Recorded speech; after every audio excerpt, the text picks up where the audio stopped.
मित्रांनो नमस्कार, मी आपला सूरज हेमके. प्रत्येक दिवसाची सुरुवात आमची सेवेतून होत असते. ही सेवा करत असताना पहाट देखील आमची सेवेतूनच होत असते. गत 2575 दिवसापासून ज्या अन्नदान सेवेला आम्ही हाती घेऊन आजपर्यंत समाजातील शेवटच्या टोकापर्यंत माणसाला पोचवण्याचं काम करीत आहोत आणि निराधार, मनोरुग्ण, वेथित, वंचित, पीडित या संपूर्ण घटकांना स्वतःच्या कवेत एखाद्या लहान लेकरासारखं वागवून त्यांना त्यांची पोटभरणी करून त्यांना आधार देण्याचं काम या अन्नदान सेवेतून करत आहोत. मित्रांनो, कुठल्या समाजाचं वावडं उचलत असताना बहुतांश आरोप प्रत्यारोप, उडवाउडवीची कामे, त्यानंतर आमच्या सेवेबद्दल बोलण्याची कामे देखील झाली. परंतु आमची सेवा ही कोणाच्या मनात उतरून घर केलं या सेवेनं. ती सेवा गत 8 वर्षापासून निराधार, मनोरुग्ण, वेथित, वंचिताच्या मुखातला घास बनला आहे. मित्रांनो,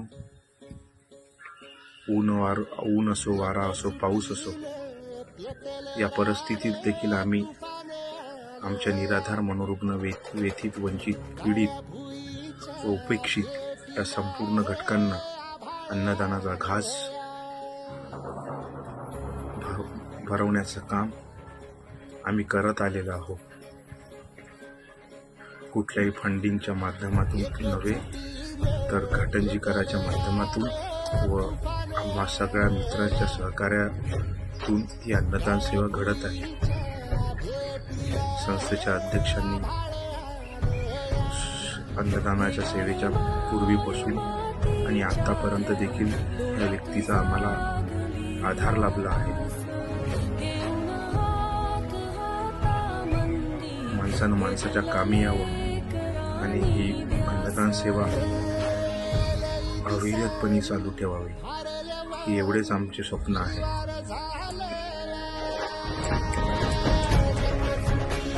येणाऱ्या काळात ही अन्नदान सेवा अशाच प्रकारे देखील अविरतपणे सुरू राहील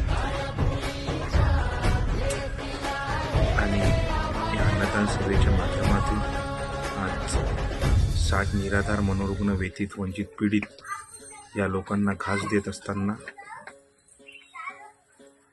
आमच्यासारख्या फाटक्या लोकांकडून हा सेवेचा एक विडा आम्ही उचलल्यानंतर हा विडा आम्ही जिवंत असेपर्यंत टिकून ठेवण्याचे आव्हान देखील आमच्या समोर आहे. येणाऱ्या काळात ही आमची अन्नदान सेवा अशीच अविरतपणे चालू राहील. निराधार, मनोरुग्ण, वेथित, वंचित, पीडित यांना वर्षातून 3दा कपडे देणे, तर त्यांच्या आरोग्याची काळजी करून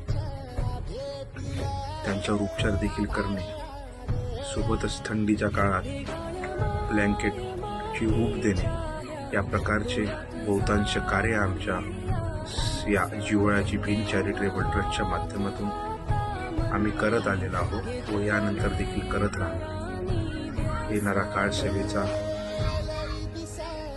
नक्कीच चांगला राहील आणि या सेवेला यानंतर देखील आम्ही दुपटीनं वाढू, अशीच या व्हिडिओच्या माध्यमातून तुम्हा संपूर्ण घटंजीकरांचं ऋणी म्हणून मी नेहमी देत राहील. जय हिंद, जय महाराष्ट्र.